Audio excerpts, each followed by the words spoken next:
पंजाब केसरी में आप सबका स्वागत है। मैं हूं चंद्रशेखर धरनी। इस वक्त बिजली व जेल मंत्री चौधरी रंजीत सिंह हमारे साथ मौजूद हैं। बातचीत करेंगे इनसे राजनीतिक भी तथा इनके विभागों से संबंधित भी। आपका स्वागत है चौधरी साहब। बहुत धन्यवाद जी, थैंक यू। चौधरी साहब, 29 तारीख को जहां अरविंद केजरीवाल दिल्ली के चीफ मिनिस्टर, आम आदमी पार्टी के दिग्गज नेता कुरुक्षेत्र में रैली करने जा रहे हैं और भी कई उस दिन बड़ी मीटिंगें हैं कई अलग अलग दलों की। आपकी भी 29 तारीख की मीटिंग है, आपका क्या दावा है इस मीटिंग को लेकर? ये डेमोक्रेसी है, कोई भी कर सकता है। केजरीवाल साहब करें, हुड्डा साहब करें, अब हमारे सीएम साहब करें, कोई भी करे, किसी भी पार्टी करे, ममता बनर्जी भी करे, किसी को मना थोड़ी है। प्रजातंत्र है, हर आदमी अपनी बात जाके लोगों से कह सकता है। वैसे मैं ये समझता हूँ कि यहाँ ज़्यादा दूसरी पार्टियों का कुछ लेना देना नहीं है। अपनाएंगे, करके चले जाएं, हमें क्या आपत्ति है, कोई भी आए।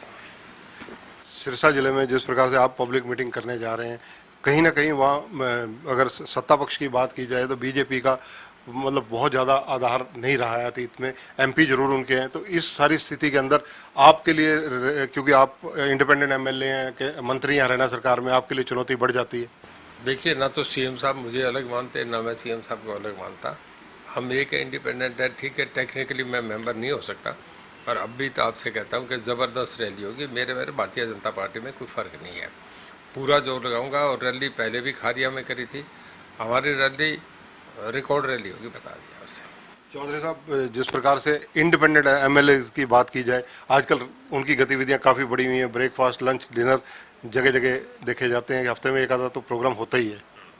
उसमें एक ही बात होती है ना कि हम बिल्कुल चट्टान की तरह सीएम साहब के साथ हैं, हम भारतीय जनता पार्टी के साथ हैं। हम कभी सोचेंगे नहीं, हम 5 साल भी साथ हैं, अगले समय भी साथ ही रहेंगे। आखिर ये चीज़ें कहने की जरूरत क्यों पड़ रही है? देखिए, ऐसे मूड हो गया, उन्होंने कह दिया, खाना खा के कह दिया हम भारतीय जनता। आप लोग भी पूछ लेते हैं कहाँ हो, तो ये कहने में कोई बुराई थोड़ी है। जब हम हैं, मन से साफ हैं, खुल के हैं। जब शुरू में था तो हम चल के मन से आए हैं ना, अपने आप ही हम आए हैं, तो हम अपने मन की इच्छा वो कह रहे हैं। जितने इंडिपेंडेंट एमएलए हैं आपका बहुत सम्मान करते हैं और आपको एक तरह से अपना उन्होंने प्रधान माना हुआ, अपना चौधरी माना हुआ है। ऐसी स्थिति में उनके प्रति आपकी जिम्मेदारी और बढ़ जाती है कि उनके जो एरिया है, हल्के हैं, उधर भी आपको काम के लिए कहना पड़ता है।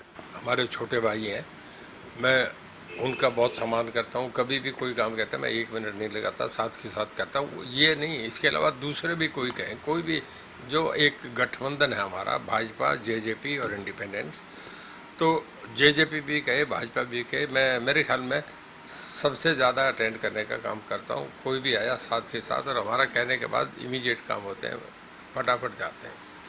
चौधरी साहब, सवाल राजनीतिक है तो राजनीतिक लोगों से पूछे जाएंगे। इनेलो के सुप्रीमो ओम प्रकाश चौटाला जी आजकल फील्ड में काफ़ी सक्रिय हैं। इनेलो को दोबारा पुनर्जीवित करने की कोशिश की जा रही है। देखिए, मेरे बड़े भाई हैं, मैं यही कहूँगा, वो अपना प्रचार कर रहे हैं। लोग उनकी बात सुनते हैं, मानेंगे या नहीं मानेंगे, ये प्रजातंत्र में लोगों का अधिकार है। वो सदा से पहले चीफ मिनिस्टर रहे हैं, 3 बार चीफ मिनिस्टर रह दिए, लोगों में जा रहे हैं। उनकी एक आदत है, हमारे बड़े चौधरी साहब भी, चौधरी देवीलाल भी सब जगह जाते थे, उनका भी अपना आधार था। तो लोगों में परिवार सदा से मेहनत करता रहा है, पर ये तो लोग डिसाइड करेंगे किसके साथ जाएंगे, नहीं जाएंगे। मेरा अपना मानना है कि हरियाणा में भारतीय जनता पार्टी के बिना किसी का कोई मामला नहीं है। अरविंद केजरीवाल जिस तरह से धरातल तलाश कर रहे हैं हरियाणा के अंदर, जो अब पब्लिक मीटिंग हो रही है उसके बाद लगातार उनकी मूवमेंट और रहेगी। देखिए, वो अपना तलाश करें, हम उन्हें मना नहीं कर सकते, पर फैसला तो जनता ने करना है ना जी। हम तो एक बात जानते हैं, जनता हमारे साथ है, जितनी है इससे ज़्यादा और जुड़ेगी। अब के हम 40 है, अगली बार मैं बहुत तो नहीं कहता, पर हमारे अगली बार हमारी अकेले सिंगल पार्टी की मेजोरिटी आएगी। ये 50 भी हो सकते हैं, 55 भी हो सकते हैं, 60 भी हो सकते हैं, जैसे पंजाब में 92 आ गए, कुछ भी हो सकता है। एक विधायक एक पेंशन की जो बातचीत चल रही है वहाँ पर, उसके बारे में काफ़ी मंथन भी चल रहे हैं जगह जगह, उसको लेकर आपकी राय क्या है? देखिए, ये निर्णय सामूहिक होते हैं, अकेला कोई आदमी नहीं कह सकता। मेरी राय होगी तो जब ऐसा कुछ चर्चा आएगा, जब ये मामला टेकअप होगा, तो वहाँ अपनी बात कहूँगा। अब ना तो ये मंच है, ना जगह है, ना कोई बात है। बिजली विभाग की बात की जाए, बिजली संकट से अब लोगों को राहत मिलनी शुरू हो गई है। बिजली कहाँ कहाँ से आपने पूरी करवाई और आगे कब तक पर्याप्त मात्रा में मिलेगी? देखिए, हमारी 2.5 साल से एक अकाउंटेबिलिटी थी कि सबसे बढ़िया हम परफॉर्म कर रहे थे। ये मैंने नहीं कहा, निर्मला सीतारमण ने हमारे मुख्यमंत्री जी को बधाई दे के कहा कि Haryana is doing much better, and I would send a team from the central government and would request another chief minister also that they should follow the Haryana's model. तो हमारा तो पहले से ही बहुत बड़ा चल रहा है। शुरू में एक अब के गर्मी पहली बार अप्रैल में कभी 47 नहीं होती, अचानक 15 साल का रिकॉर्ड टूटा जो आपके मीडिया अखबार ने बताया। उसके बाद इतनी गर्मी आई तो एकदम बड़ा चैलेंज सा आया, तो हमें 2-3 दिन डिस्टर्ब हुए, पर उसके बाद हमारा तो पिछली 1 तारीख से लेके अब तक कहीं भी कोई कट नहीं चला। हमारी इंडस्ट्री चल रही है, हमारे सब डोमेस्टिक, रूरल, एग्रीकल्चर सब पूरी बिजली चल रही है, 1 मिनट भी कोई कट नहीं आता। हमारा अडानी से भी 500 मेगावाट आ गया। अब हमारे एक जो थर्मल का एक रोटर जो था वो चाइना से ईमेल आगे डिस्पैच हो रहा है। मैं समझता हूँ अगले 2 दिन में वो भी हमारा चल पड़ेगा। हमारी इस सीज़न में मैक्सिमम कंजम्पशन जो है वो 9000 तक जाती है। हम पे इन हैंड है, कोई प्रॉब्लम नहीं है। जब आपका पीक सीज़न होता है हमारा 15 जून से लेके 20 जुलाई, जब सारे ट्यूबवेल ऑन हो जाते हैं, फार्मर्स के खेत पैडी लग जाती है, भरे रहते हैं, तब हमारी मैक्सिमम कंजम्पशन जो है 12-12,500 मेगावाट जाए, 13 तक भी जा सकती है। उस वक़्त आपका केरल, आंध्रा, तमिलनाडु और उड़ीसा और बंगाल, यहाँ मानसून पहले आ जाता है 15 जून के, तो वहाँ पावर फ्री हो जाती है। फिर हमारे यहाँ 4 रुपये, 4.5 रुपये, हम कितनी पावर लो आपको फ्री मिलती है, तो हमें उस वक्त कोई इशू नहीं होता। आज की डेट में अगर आप पूछा जाए आंकड़ों के खेल में कितनी बिजली सप्लाई मिल रही है और कितनी की ज़रूरत है आज की डेट में? हमारे पास आज के दिन 8,500 मेगावाट है। हमारी इतनी लगती है 8200-8300, और उसके बाद अगर ज़रूरत होती है तो आज बाज़ार में इस वक्त दिन में 4 रुपये मिल रही है, रात को 6 रुपये मिल रही है, रात को थोड़ी महंगी हो जाती है। तो हमें 500 मेगावाट खरीदनी होती है, जो ज़रूरत होती है हम खरीद लेते हैं। अडानी साहब से जो गिले शिकवे थे वो दूर हो गए, उनकी सप्लाई आ रही है पर्याप्त? गिले शिकवे कुछ नहीं दूर, कोई गिले शिकवे नहीं हुआ करते। एक सेलर और बायर में मार्जिन का झगड़ा रहता है। बायर सस्ता खरीदना चाहता है, सेलर महंगा बेचना चाहता है। इकोनॉमिक्स का सिद्धांत है कि जब प्रोडक्शन बढ़ती है तो भाव गिरते हैं, और जब प्रोडक्शन घटती है तो भाव बढ़ते हैं। एकदम गर्मी बढ़ी तो सारे हाहाकार मच गया। पूरे नॉर्थ इंडिया में 16 स्टेट में था। यूक्रेन की वार से कोल का भी ये हो गया कि कोल आएगा नहीं आएगा, इम्पोर्टेड कोल का थोड़ा हो गया। ये करके थोड़ा एक साइकोलॉजिकल था, उस करके पावर का था, वो 4-5 दिन रहा, हमारे 2 दिन रहा। उसके बाद हमने तुरंत संभाल दिया। अब हमारे कोई इशू नहीं है, पावर सफिशेंट है। हमारे थर्मल 100% प्रोडक्शन पे जा रहे हैं, कोई थर्मल बंद नहीं है। एक जो रोटर है वो हमारा लग जाएगा 600 मेगावाट का, उसके एक हम 720 मेगावाट का नया थर्मल भी लगाने जा रहे हैं। जगह तय नहीं, पर मोस्ट प्रोबेबली शायद यमुनानगर लगे।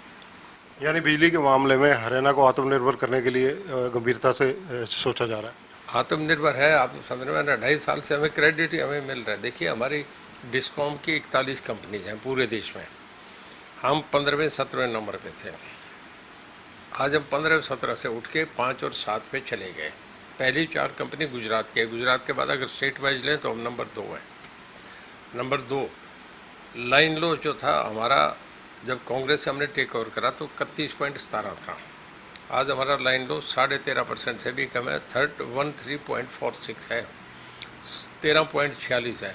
जब 1% लाइन लॉस कम होता है तो हमारा 380 करोड़ रुपया रेवेन्यू बढ़ जाता है। पहले घाटे में था 37,000 करोड़, आज हम 2,000 करोड़ रुपए प्रॉफिट में जा रहे हैं। इससे बढ़िया क्या होगा? इसके अलावा अगर चर्चा की जाए आपके जेल विभाग की, जेल विभाग में आपने पेट्रोल पंप और सीएनजी या डीजल पंप लगाने के लिए कुछ प्लानिंग की थी, उसमें क्या प्रगति हुई? हमने एक पंप लगाया है, वो अभी कुरुक्षेत्र में है, और 11 प्रपोज है, क्योंकि हमारी जेलें सब हाई वेज पे हैं। जब इतने लोग मिल जाते हैं, एक जेल में 3-3 हज़ार आदमी है, 2,500 आदमी है, तो उन्हें मिल जाएंगे, वो भी डलवाएंगे। हाईवे से जो निकलेगा सरकारी जहाँ होगा ना आउटलेट, वहाँ लोग ये समझते हैं कि इसमें मिलावट नहीं होगी, जैसे पहले हमारे टूरिज्म के चलते थे। तो मैं ये समझता हूँ बड़ा अच्छा चलेगा, और हमारे 11 में जो प्रपोजल है बड़े जल्दी इन्हें लगा लेंगे। यानी आने वाले दिनों में 11 जो जेलें हैं इनको केंद्रित कर कार्य किया जाएगा। सबको सब में शुरू हो जाएगा। जिस प्रकार से 5G जैमर की बात आ रही थी जेलों में लगाने के लिए, ताकि मोबाइल का दुरुपयोग ना हो और चीज़ें ना हो, वो कहाँ तक पहुँचा मामला? देखिए हम लगा रहे हैं, अच्छी जो हमारी इम्पोर्टेंट जेलें उनमें लग रहा है, और सभी में हमने आगे लगाने का सोच लिया।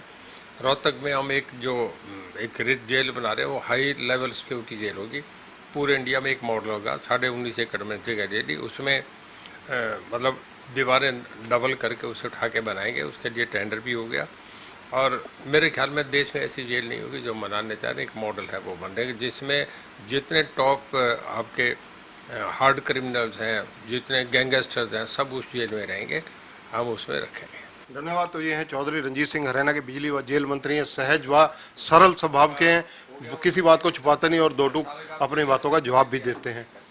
कैमरामैन सुनील के साथ चंद्रशेखर धरनी, पंजाब केसरी टीवी, चंडीगढ़।